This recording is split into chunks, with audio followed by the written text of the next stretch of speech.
Okay, good morning, students. Let's go ahead with the next topic, that is the consequences of the Great Revolt or Great Uprising. In previous topics, up till now, we studied that what were the reasons responsible for the revolt. Even that, after we just understand regarding the main events, here we are going to look forward about the consequences, result, what happened.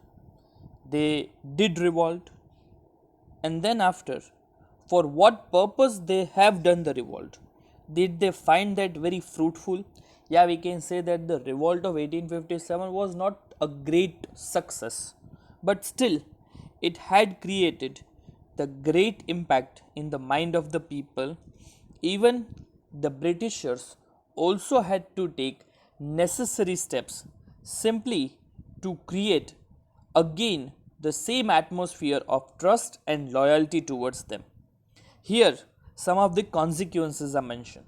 Okay, these consequences are nothing but the same kind of problems which were there for the revolt, means due to which the revolt was started.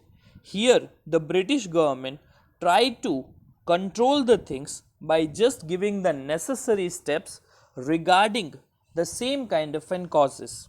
In short, whatever the causes were there for which the revolt was taken place, particularly here the British government tried to solve all that problems which were faced by the Indians, so that again they can win the trust of the Indians.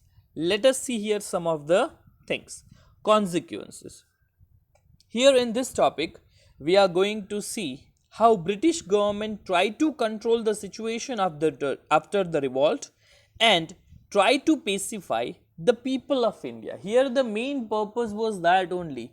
Here British wanted to win the trust of Indians again in the British administration. So they took various measures. Here some of the points are already been given.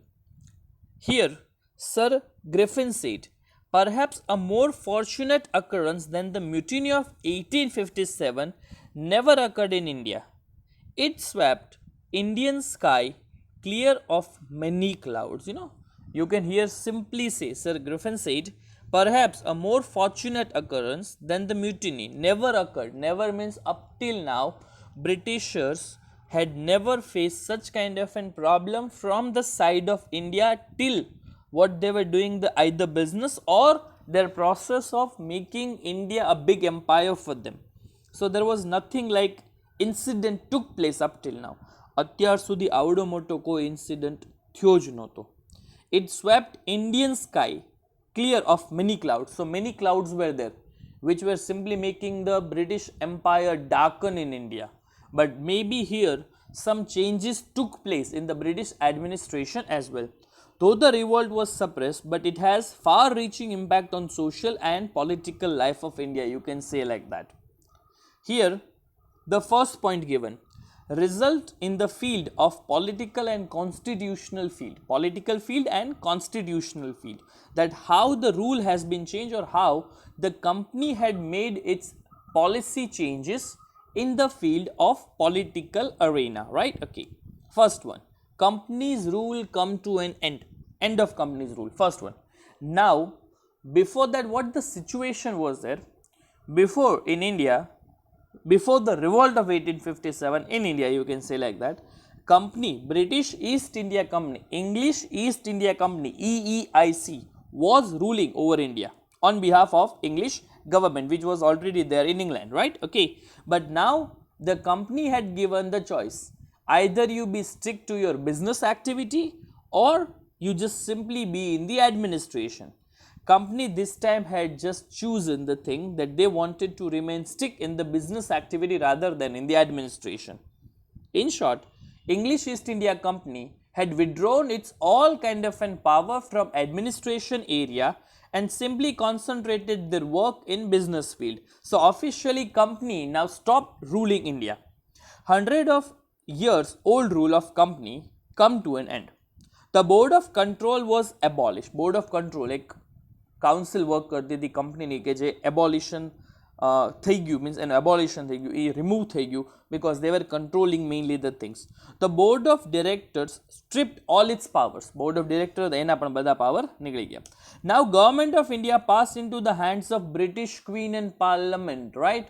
Finally, Queen Victoria at that time, who was the ruler of England, took all the control of India under her name, or we can say under her royal seat specifically. The Secretary of State was appointed to look after the administration. Secretary of State, you can even call it like that, that he was the Home Minister. You know, Secretary of State means the Home Minister, who was handling the internal affairs of India or administration work.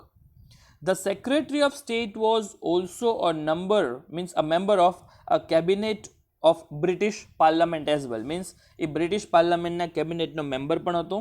He was also been supported by 15 other member council, मतलब કે 15 member ની બીજી એક cabinet જેવું એની પાસે work કરતું. Council of Minister also you can call. 8 appointed by Queen and 8 by the directors of the company was made to help Indian Secretary of the State. मतलब Indian Secretary of State ને help કરવા માટે 15 મેમ્બરની એક council એને આપવામાં આવી, એક મિનિસ્ટરનું ગ્રુપ આપવામાં આવ્યું 15 મેમ્બર્સનું. 8 appointed by Queen, 7 by the company. His office was there in London, but all its expenses were made by the Indian government. So this was the common thing first happened. So I am repeating again the same thing in sequence. Company removed from in between. Company ને કાઢી મૂકવામાં આવી, right? Okay. Company now will concentrate its business only in the field of that activity regarding trading. એનું બિઝનેસનો criteria જે છે એ business related જ કામ કરશે, trading related, not interfering in the administrative work. Second thing, Indian Secretary ની એક appointment થયું. The Secretary of State, નવી એક ઓફિસ ક્રિએટ કરવામાં આવી, નવી એક પ્રોફાઇલ ક્રિએટ કરવામાં આવી. Along with that, he would be given 15 member council as well. Out of that, 8 will be appointed by Queen, 7 by the directors of the company. मतलब 15 member, 15 minister ની council પણ એને સાથમાં આપવામાં આવી. Okay, 15 members. So total 16 member will be there. One is the Secretary of the State plus 15 other minister. Along with that, a new office was also been created, that was known as Governor General. Okay, Governor General's sentence had been also been created at that time particularly. So this was the first point to be mentioned on that work. Thank you.